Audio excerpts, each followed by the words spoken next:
Welcome back. Angels, you know the deal.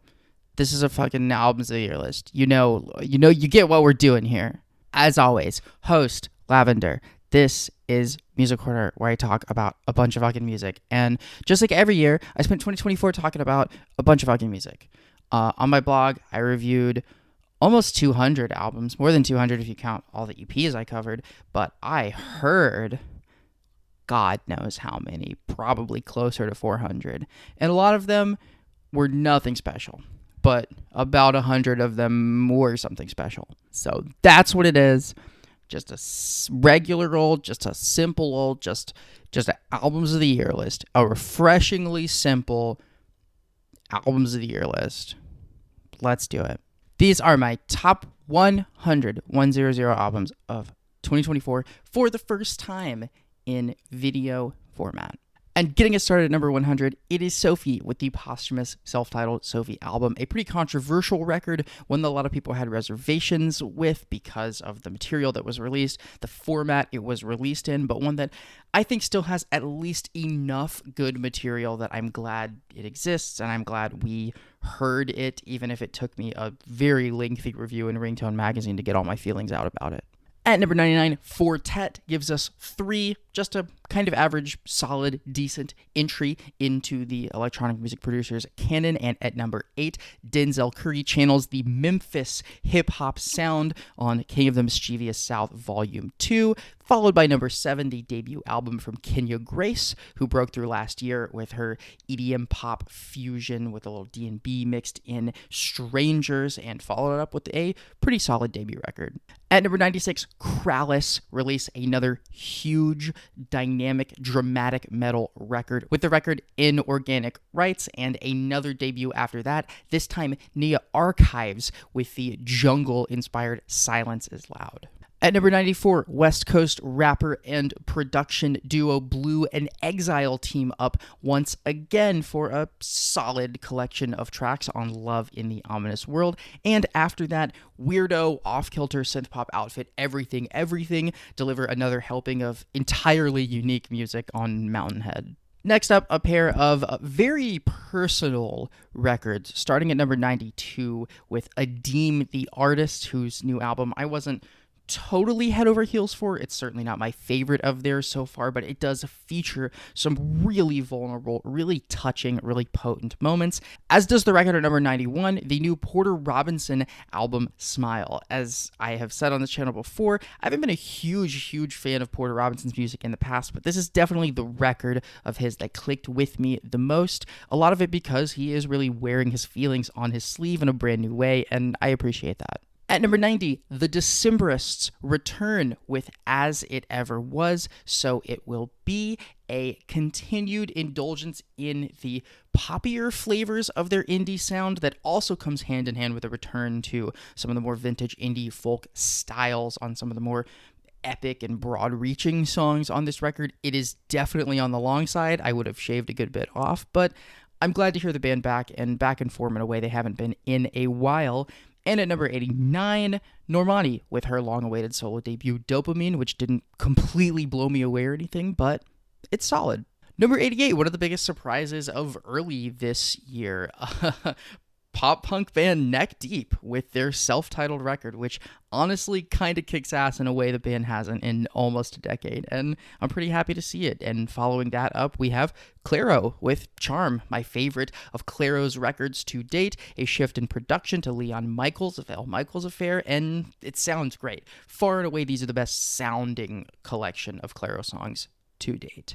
At number 86, Ice Age frontman Elias Ronenfeld digs into some of his rootsier, folksier influences on his debut solo album, Heavy Glory. And at number 85, LA shoegaze outfit Swanskin with their conceptual transgender story album, Boy Motor. At number 84, TDE's Schoolboy Q gives us Blue Lips, a long-awaited new record and a massive improvement on his previous album, one that takes some pretty bold risks, and most of them really pay off. followed by Full of Hell at number 83 with the short but ripping, heavy, thunderous, coagulated Bliss, which pairs kind of funny with the next album, number 82, Yard Act, with the extremely tongue-in-cheek Where's My Utopia. Definitely a big improvement from this band from their debut. And at number 81, the band that used to be Ought, Cola, continue with another new album, another solid collection of saccharine and occasionally somber but very sobering, self-reflecting tracks. And at number 80, the debut album from R&B girl group trio Flow, Access All Areas, which builds on their dynamic chemistry and unique songwriting into a fully fleshed out and quite impressive debut. Speaking of debuts, at number 79, Freako hit on some wintry Arcade Fire indie notes on their debut album, Where We've Been, Where We Go From Here. And at number 78, St. Vincent manages to tear the roof off a few times on her new record, even if I'm not sure it's the best collection of tracks she's dropped in recent years. 77, Colin Stetson combines the flavorful playfulness of his own solo music with the haunting demeanor of his soundtrack work on The Love It Took to Leave You. And at number 76, Los Campesinos deliver a lot of their most emotive and emotional tracks in quite a while on All Hell. With a quarter of the list behind us, at number 75, Public Service Broadcasting deliver another conceptual album, this time telling the story of Amelia Earhart through creatively placed samples and occasional vocal features in between bouts of post-rock excellence. And at number 74, the breakthrough star in music this year, Sabrina Carpenter, with Short and Sweet, a solid, albeit a little inconsistent pop album that has some very, very high points. At number 73, The Cure return from a long absence to deliver a grand, sweeping, and epic collection of songs that I like quite a bit. And at number 72, A$AP Rocky collaborator Jessica Pratt comes through with a simple, focused collection of wonderful indie songs on her new record. Two pretty brash albums back to back, starting with number 71, Echo Astral's Pink Balloons, a raucous, righteous debut from a punk outfit that absolutely knocked my socks off. And at number 70, Igloo Ghost gives us weird, watery house and experimental electronic music on the insane Tidal Memory XO. At number 69, Poppy delivers her best fusion of metal and pop music in years on Negative Spaces, and immediately following that, Torres delivers one of her coldest and most spacious collections of tracks on What an Enormous Room. Still never got a Lululemon sponsorship, by the way, after all these years. At number 67, Balance and Composure play it pretty straight by emo standards, but prove why the genre still has legs on With You in Spirit. And following that, Julie with their debut album, one who wears its influences on its sleeve big time, but there's a lot worse places you can pull from than classic shoegaze, and they do it well on My Anti-Aircraft Friend. At number 65, Glorilla kicks in the door of hip-hop stardom, punctuating her excellent 2024 with her debut studio album, Glorious, and immediately following that, Jesus Christ nails Burn Down Every Bridge in Their Sight with one of the most pummeling hardcore outings of the year, one that is insistent upon its solitude, and after you listen to it, yeah, you probably will be too. At number 63, Off-Kilter Weirdo Texas post-punk outfit Font debut promisingly with Strange Burden. And at number 62, one of the most acclaimed records of the year, the new Magdalena Bay record, one that I think is fine, good. It's good. It's exactly 62nd best album of 2024 good. And no more. At number 61, Foxing bounced back from a bit of a weird mishap in their career, turning towards this bloated arena rock with a much louder and much more focused, but also indulgent in the way that they've always been, self-titled album. And at number 60, Future and Metro Boomin team up for We Don't Trust You, probably the hardest hitting collection of mainstream trap and hip-hop songs I heard this year. A really solid album. A lot of Future's best work in quite a long time pops up here. It's a shame nothing else he did this year came anywhere close. At number 59, Waxahachie delivers another acclaimed record with some really beautiful swaying country ballads that I enjoyed quite a bit on Tiger's Blood. And at number 58, Mach Homie delivers Rich Ass Haitian, a record that did not grab me at first, but its intricacies and nuance definitely worked on me over time as the year went on, and I'm happy I really dug deep into this thing because it proved to be pretty rewarding. At number 57, Soccer Mommy zeroes in and delivers her punchiest, most vibrant and flavorful and best collection of tracks to date on Evergreen. And next up, Fire Tools with the insane Breeze. And this is insane even by Fire Tools standards. This album is unpredictable from the moment you put it on until its guttural finale. And what a roller coaster, but one that I love riding on. At number 55, the first of two records from Radiohead's side project, The Smile, that dropped this year, the record Wall of Eyes. And, stay tuned for more on them. Plus, Jalen with A Coma, fairly obviously the best footwork-inspired album of the year, and also maybe the only one I even heard. At number 53, Future Islands delivered their best record in quite a long time on the lovely, vibrant People Who Aren't There Anymore. And following that, Dive with Frog in Boiling Water, their first new album in 5 years, and one that really feels like it doesn't skip a beat from their previous successes.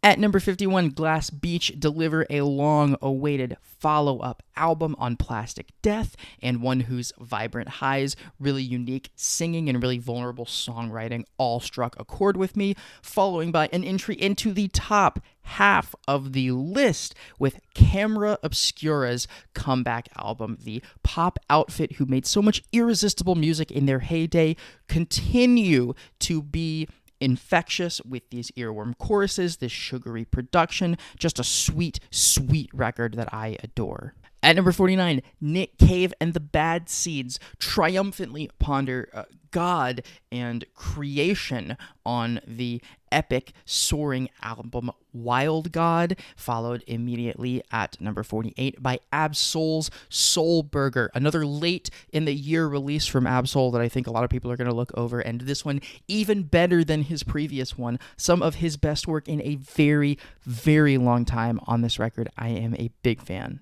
At number 47, a Rate Your Music inspired breakthrough from Sam LRC, Samantha with A Lonely Sinner, a DIY post-rock meets shoegaze album full of really noisy but triumphant and thematically grand instrumentation, and a really wonderful knack for finding samples. There is a ton of potential in this project, and I am looking forward to seeing what comes next. Followed at number 46 by Tapir with this really long album title. One of the best debut albums I heard this year. One that I was hoping would be good and that even climbed over my expectations. A really creative, really interesting folk record that I highly recommend.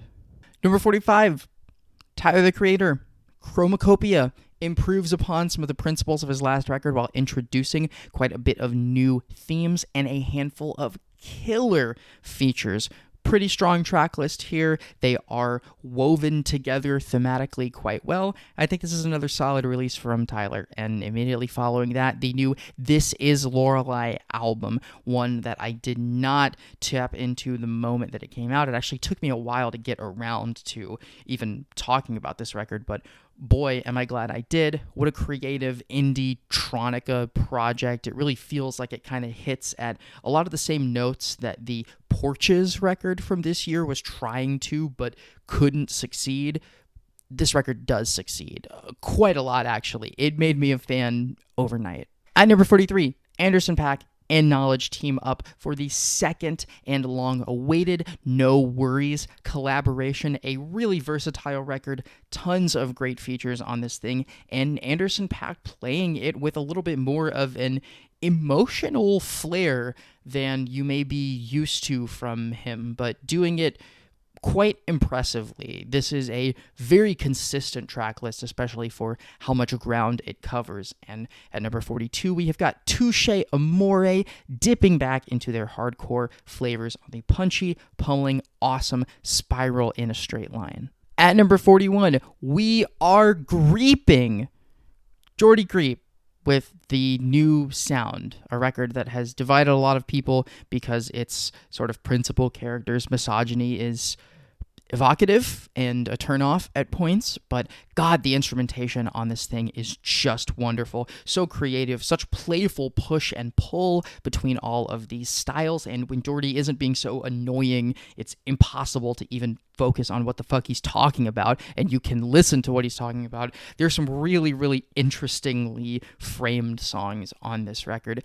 As much as it kind of pains me to admit, I fucking like this thing, but just narrowly not quite as much as I liked the record at number 40, that being Beyonce with her turn to country music, Cowboy Carter, a record that definitely has a flop or two in the mix, but for the most part, it is an embrace with open arms of some of the principles of both old-fashioned conventional country music as well as folk and Americana. This thing is so much more of a playful and considered embrace of country than a lot of other artists took this year, and I just gotta hand it to her. Sure, this thing isn't Renaissance, but it's a solid indulgence, and it seriously comes from a place of respect for the source material.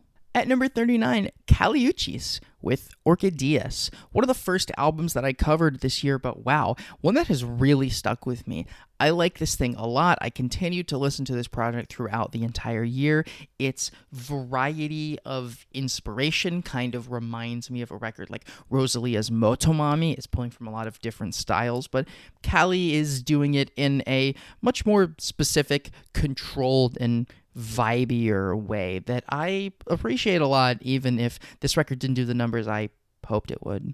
And speaking of not doing the numbers I hope it would, Jesus Christ, number 38, Ariana Grande with Eternal Sunshine, a record whose singles I have been going to bat for all year. So much good material here. Some of the best pop songs I heard all year. Ariana continues to be in her bag. Definitely an improvement upon Positions, a record whose conceptual dynamism doesn't really seem to have been acknowledged as much as I think it should. This was just a drum in the pop music circle that I was beating all year.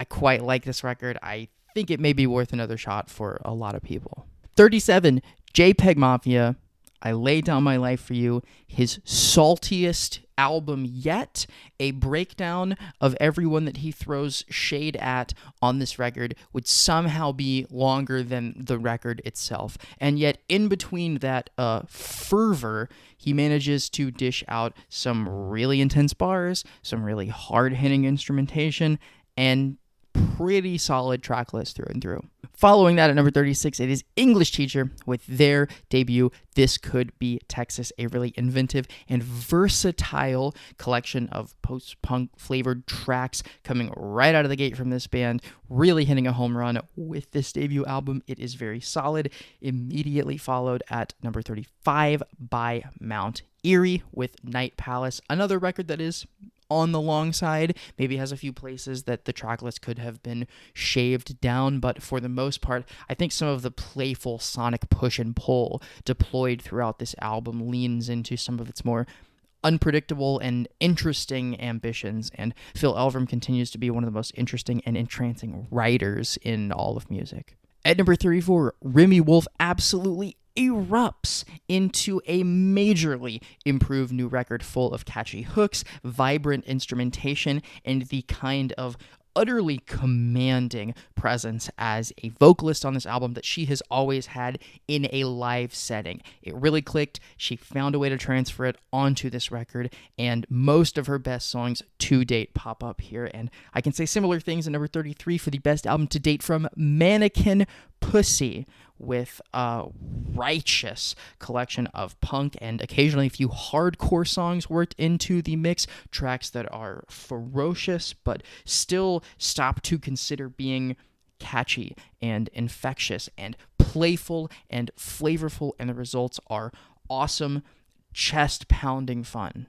At number 32, Vince Staples shares his most intimate and indulgent collection of tracks to date on a really interesting, sobering, and self-reflective record, Dark Times, followed at number 31 by MGMT, pulling from the worlds of classic rock and classic psychedelic rock that they've orbited around in the past, but really leaning all the way into it and coming away with, in my opinion, fantastic results on Loss of Life. I think a lot of people are really underrating this record. At number 30, we have, unfortunately, the last album to be released in the lifetime of Ka, The Thief Next to Jesus, one final, extremely fascinating and indulgent look into the mind of one of the most creative poets in all of hip-hop. Ka, considering religion, considering Christianity in particular, its history with the black community, the pros and cons it has, and his own often ambivalent relationship with it. It is fittingly such a contemplative record, such an interesting and unique project, and one that only Ka could make, and it's just a shame that we won't have him around even longer for more material like this. At number 29 and number 28, one of the loudest and one of the quietest records on this entire list. Starting with the quietest, that being the new Laura Marling record, Patterns in Repeat, a record that sees her stripping her singer-songwriter style down to even more of its barest essentials and leaning into her emotion as a singer and a songwriter, which is always a good bet. She's just getting better and better, and this is a great example. And then on the loudest side at number 28, we have the pummeling new Knocked Loose record, a throttling collection of surprisingly anthemic and introspective, but also just raucous hardcore tracks. At number 27, one of the breakthrough albums of this year that became a massive critical darling, the long but very catchy, very playful, vintage-inspired pop record, Diamond Jubilee from Cindy Lee. Yeah, this thing definitely came out of nowhere. I don't think anyone was expecting Cindy Lee to be one of the most acclaimed artists of 2024, but yeah, with a record this good, inspired and updating the vintage sounds of soul and pop music so well, creating a fucking lo-fi epic of sorts, it's no surprise that this thing is both a critical darling and a fan favorite. What a wonderful, adorable, beautiful little record. And a lot of that could be said, minus adorable, about the album at number 26, Arooj Aftab with Night Rain. In my opinion, she is only getting better and better, and this is the best display so far of her instincts as a singer-songwriter and a storyteller. And I really cannot recommend getting the translations for a lot of these lyrics enough. I did not have them at the time that I reviewed this record, but they are out now, and wow, it just makes the music she's making and what she has to say even more impactful and rewarding to listen to. At number 25, the sophomore record from Chat Pile, Cool World, is a brutal, brooding, and throttling collection of hard rock and metal songs that hardly lets you breathe much, and even when you do, you're fucking dry heaving, and they're just waiting to come throttle you even more. This band always posts on Twitter whenever someone in Oklahoma drives their car into a house, and I think when I listen to this music, it makes me want to drive my car into a house. At number 24, Parannoul, Sky 100, bit of a bounce-back record for the breakthrough internet-core South Korean shoegaze artist, one that hits on a lot of the same feelings and sensations as their breakthrough project a few years ago, but does it with a maturing demeanor, one that is more optimistic and outward facing, and it's a really interesting development for those of us that have been watching the progression of this project for a few years, and a record that I think lived up to a lot of the expectation placed onto it, which can also be said for the album. At number 23, Nala Cinefro with Endlessness, the sophomore record from this ambient jazz artist, and one that both expands the scope of their sound but also improves upon the consistency and execution. The lengths of these tracks and the focus of these tracks seems more considered, and the vibe that they create, the intimacy of these sounds is just awesome. One of the best experiences I had with any jazz record this year. I am a big fan of this project. At number 22, Cassandra Jenkins follows up one of the biggest indie breakthrough albums of this decade so far with her new album, My Light, My Destroyer, one that similarly relies on her intimacy and her vision as a storyteller, a record that is cooling and calming even when the subject matter at hand can be a little difficult. She just has the knack for putting together a style and a sound that feels like a warm hug, even at its sonic coldest, and I think that is really impressive. And at number 21, an album that feels like a warm hug from a demon who is on fire, and that is the new Blood Incantation album. Holy shit, is this a crushing, epic death metal release, but one that is cut with some really interesting post-rock and psychedelic rock that I was just not anticipating. It seems like the thesis for this record was for a bunch of metal dorks to really lean into some of their dorkiest ambitions, and you know what? Honestly, what pays off fucking rules. Kicking off the top 20, Kelly Lee Owens continues to improve on every single release with her best album to date, Dream State, a project that is full of these really infectious early James Blake-y with these combinations of expansive, cold electronic music spaces and this very personal and intimate delivery on the tracks where she's acting more like a singer-songwriter. This record also features some albums where her vocals are played in a more methodical and repetitive way, and the dancey vibes there are impressive, even when the literal level of sound is not blowing the roof off or anything. This is a really creative piece of electronica, one that will help you learn a lot about Kelly Lee Owens as a songwriter, as a producer, as a performer, and yeah, I'm really happy with everything she taught me. And at number 19, for the second year in a row, I think my favorite country record of the year belongs to Zach Bryan, this time with the Great American Bar Scene.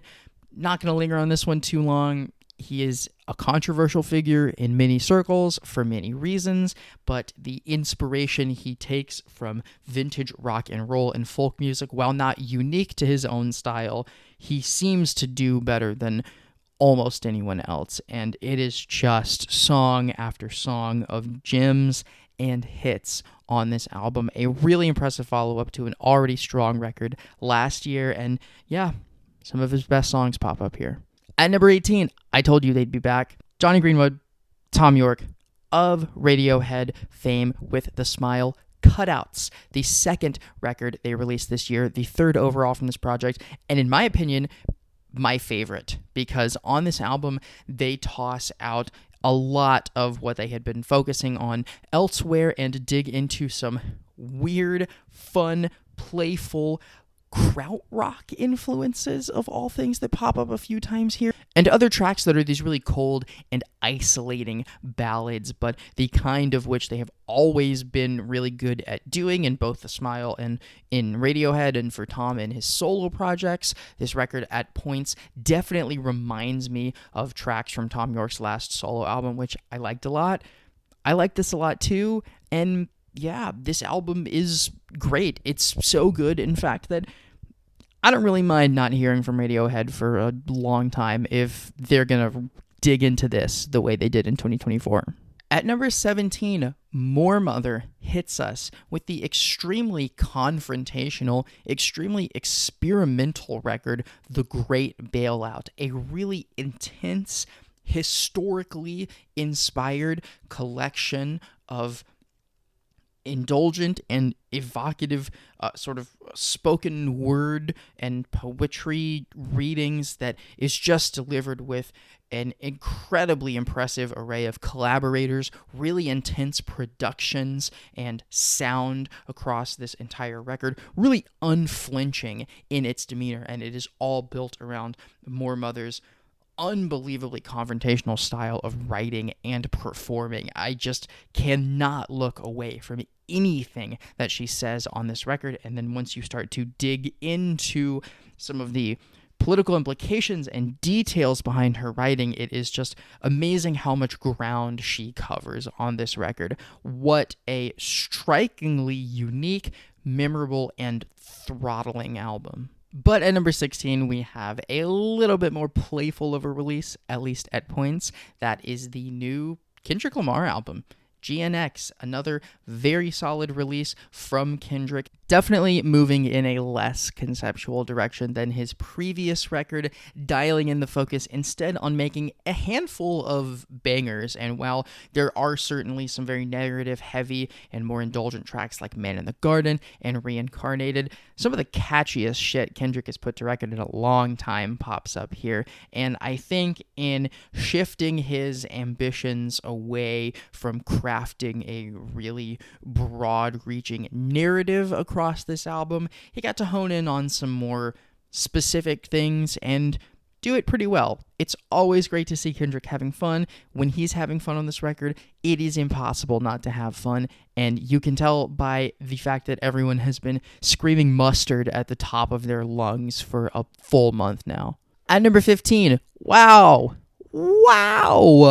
What a surprising and impressive late career release from Sonic Youth's own Kim Gordon on The Collective, an album that digs into pummeling drums, noisy distortion, trap influences, industrial influences, and like the Moor Mother record, it is all built around Kim's absolutely commanding performance at the center of all of these songs. Her extremely low-key but cutthroat vocal demeanor just highlights how intense of a songwriter she can be, and intense really is the key word. This is just a record that just refuses to let you go throughout its entire track list, and dragging you through all of that muddy distortion and those thumping drums is really, really enjoyable. One of the best experiences I've had with any music this year.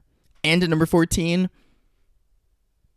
it's Brat. Even though I've certainly had my issues with the phenomenon that came to be known as Brat Summer, I feel pretty similarly about the record as I did when I made my video about it earlier this year. And for anyone paying attention, it should be no surprise that Charli XCX put together one of the most playful and one of the most forward-thinking records of the year. It should be no surprise that she dropped some of the hardest-hitting and catchiest club bangers of the year, but what is a surprise, and a really refreshing one, is the new heights of vulnerability that she is able to reach on some of the best tracks here, like So and I Think About It All the Time.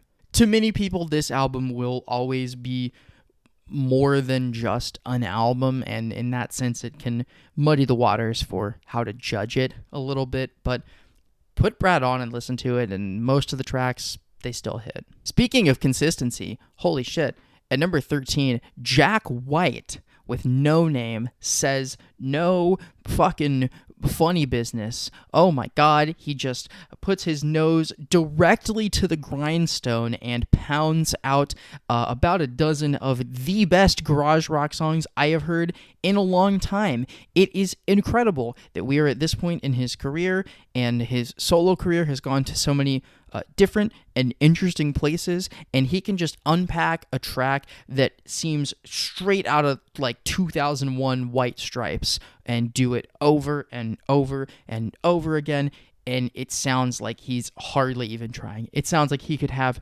50 of these songs waiting in the vault to release. I'm pretty sure he just dropped this album to prove that he's still better than everyone at this, so he can go back to experimenting in the ways he may feel more passionate about. But you know what? I am not fucking complaining, because these songs rule. At number 12, a really, really pleasant surprise from Niloufer Yanya with My Method Actor. Wow, I liked her breakthrough album a few years ago, but I just had no idea she had a record like this in her. An album that so effectively, so fluidly combines chilling electronic musical passages with her own warm and intimate vocals and melodies, and does so in a way that is so enticing, so entrancing. The production on this record is so good, it gives everything so much room to breathe, and as a result, these songs feel so lived in and so gentle and so touching. It is just a delightful listening experience, and one that people have even been fucking comparing to In Rainbows. That is how good this album does the very specific sonic tactic that it seeks out to do. And honestly, I genuinely think the comparison is justified. And just outside the top 10, at number 11, Clarence Clarity with Vanishing Act 2, continuing to be one of the most underrated artists in all of music. But God, if you just put this record on and give Clarence a chance, he will wow you with explosive, dizzying pop and electronic production, and just piles upon piles of the hookiest refrains you can imagine. I really didn't think it was possible to have an entire album stuck in your head the way this album gets stuck in your head when you listen to it. His hook game is just ridiculous. If he and Johnny from the Drums got together to make a record, I'm pretty sure it would drill itself so deeply into my brain that it just took up residence there. Into the top 10, starting at number 10, with an album and an artist that I have been praising all year, an artist I have been praising for my entire career of doing this, and that is Julia Holter with Something in the Room She Moves. Long-awaited follow-up to her 2018 effort Aviary, and one that in one sense reminds me a lot of that record at some of its most indulgent points, but this new album also chooses far more often to be vibrant, to be accessible, to be catchy, to be clear. And in those clear moments, however fleeting they may be, Julia is able to contrast the expansive and experimental compositional space that is worked into so many of these songs, and prove that she is just as dynamic of a performer as ever. She doesn't just exist in these beautifully composed worlds. They are revolving around her songwriting, her voice, and her indelible charisma. And throughout this record, it is just impossible not to stare at Julia in complete awe as you hear these songs. And at number 9, the debut album of Your Arms Are My Cocoon, Death of a Rabbit.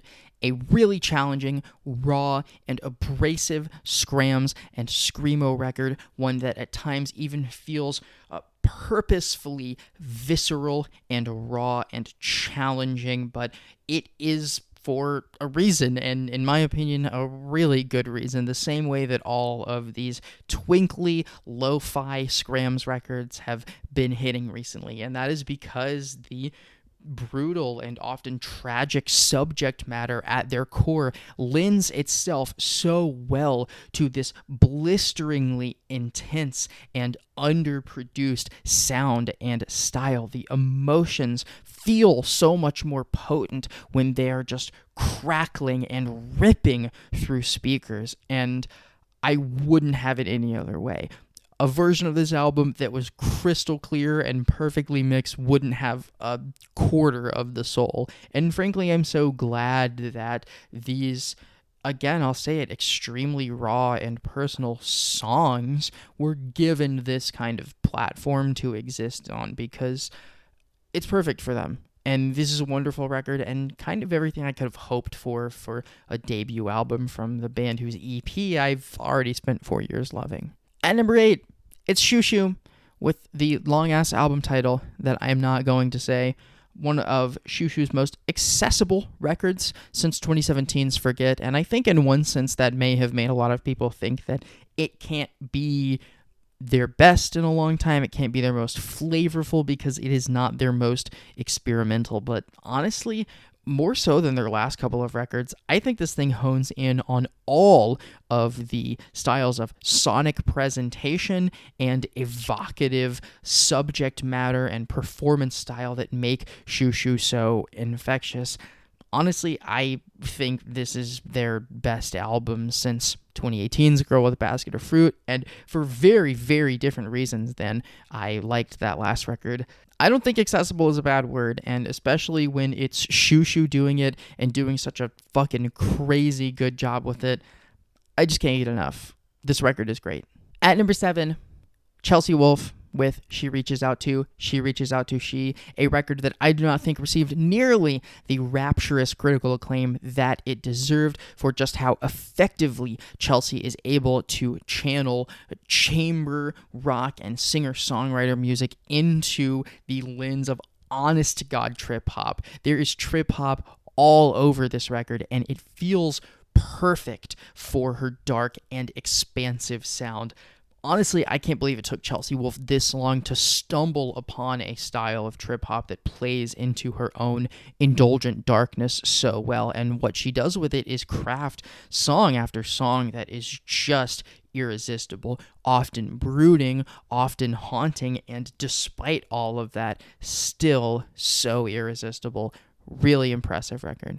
As is the album at number 6, though for very different reasons, that being Jamie XX, Within Waves, the follow-up we have been waiting 9 goddamn years for, and it is just as satisfying as Jamie XX's first outing. The dance music here, so playful, so vibrant, so hypnotizing and entrancing, so many great guests that make their own really unique contributions, and such a consistent track list. Start to finish, I just love dancing to this thing. It is one of those elevated dance records that does not lose a bit of its fun, a bit of its flavor. This thing is irresistible, despite how many different places and styles it is willing to wander to, and that is a really impressive tightrope walk to manage, but Jamie XX is a really impressive artist.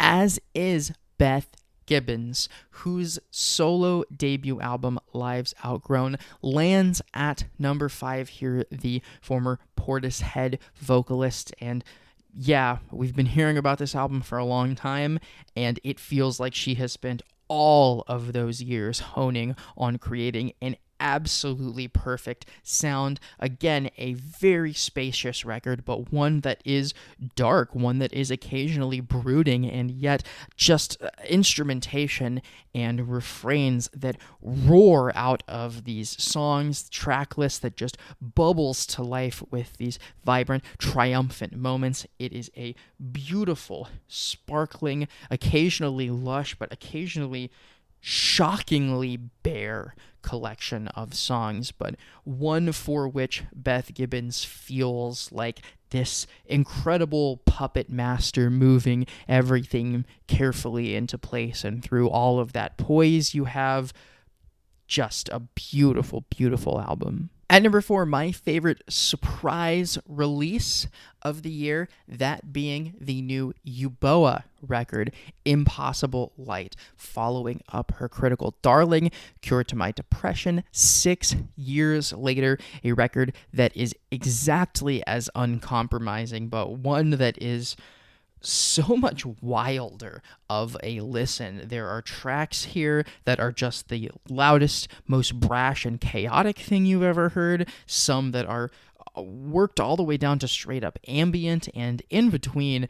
Yuboah as a songwriter has just gotten so unique. Some of the viscera on display on this record can be even sometimes so absurd it's hilarious, and obviously the trans lens and transgender coding of all of it is fascinating and extremely fun at points in time. I know a record as dark and brooding as this is hard to describe as fun, but I don't know what else to call a song like Endocrine Disruptor.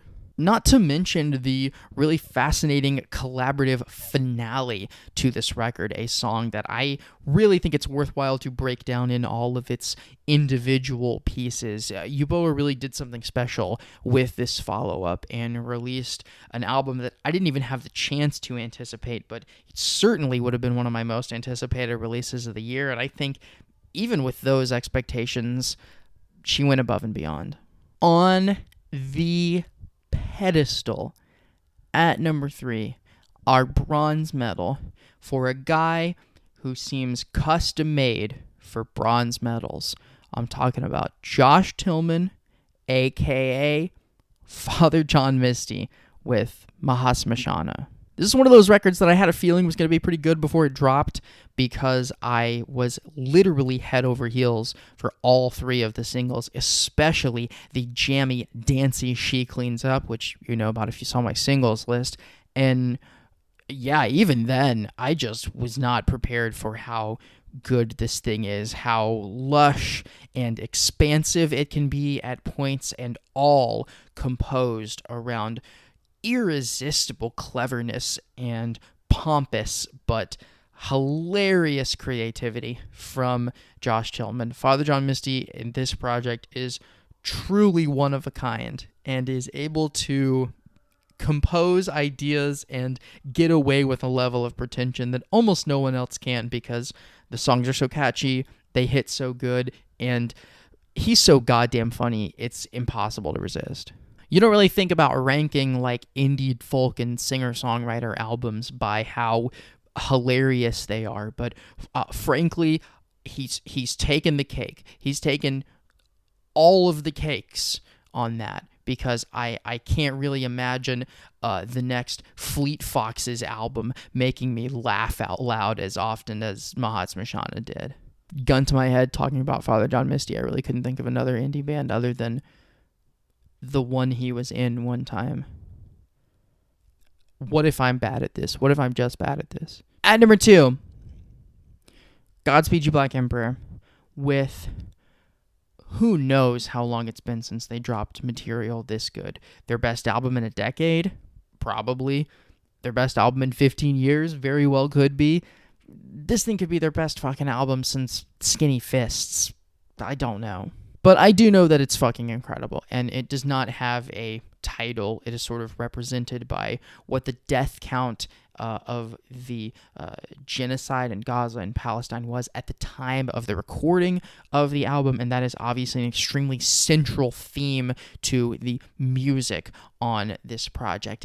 And yet, despite such harrowing, such depressing, and such seemingly impossible to overcome stakes at the core of this record, the band is genuinely at their most optimistic at points throughout this record. It is kind of stunning to see how occasionally inspiring the tenor of this post-rock music can be, especially given what they are dealing with and what the world is dealing with right now. But in one sense, and especially after reading their artist statement about the record, that seems a little bit deliberate. It seems like it was their intention to make music that both effectively and emotionally carries the weight of what the world is experiencing right now, while simultaneously concluding on an outlook that you can walk away from optimistically.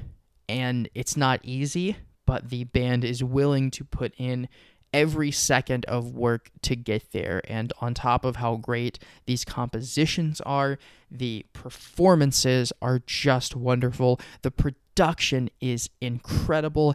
I think the band just knew they had to get it right this time, and so they dropped a genuine masterpiece.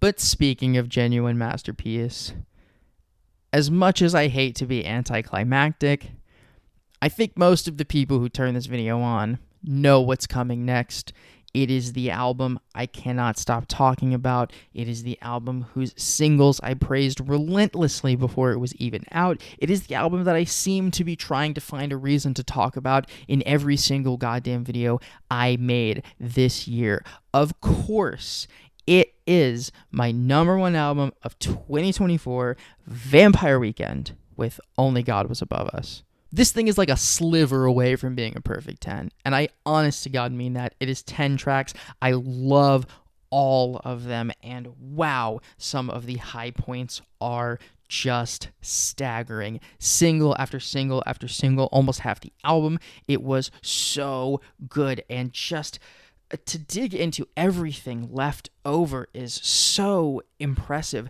The band's ability to be sharp, focused, loud at points like Gen X Cops, and then quiet and a lot softer on somewhere like Mary Boone, and yet infectious through and through. Incredible hooks, memorable instrumentation, everything about the sound and writing and presentation of this record, great, great, great. But if that wasn't impressive enough, so many of my favorite lyrical narratives and concepts I heard anywhere in music pop up here. The band is challenging themselves to convey ideas that are complicated and indulgent and dynamic and sometimes difficult to parse, and yet they do it on a record that is so punchy, it is irresistible. I simply could not get enough of Vampire Weekend this year. And honestly, I suspect I'll never be able to get enough of this record. I really, really do think it could be their best record ever. It was just last year when I did my Albums of 2013 video that I talked about how much I love Modern Vampires of the City. So that is not an easy record to top, but every single time I put on Only God Was Above Us, that just feels like indie music climbing closer and closer to its peak promise of bringing together a catchiness more familiar to conventional radio, pop, and rock music, and a creativity and indulgence on the lyrical end that just doesn't seem like it can be parsed with that vision, and yet through erupting instrumentation, through extremely memorable hooks and verses and bridges and songs that just get stuck in your head from start to finish, and playful, genuine, honest to God fun. Vampire Weekend pulled it off. This is incredible. This album is incredible. It is my favorite album of 2024. And that is all I have to fucking say about all of that. Check out any of those records that sounded appealing. They come with somewhere between a half-hearted and wholehearted recommendation. Check out my top 100 singles list if you missed it. I talked about, as you'd expect, several of the same artists. And stay tuned, because I'm going to talk about the biggest and worst and best hit songs of this year in videos coming out hopefully very soon. Kisses.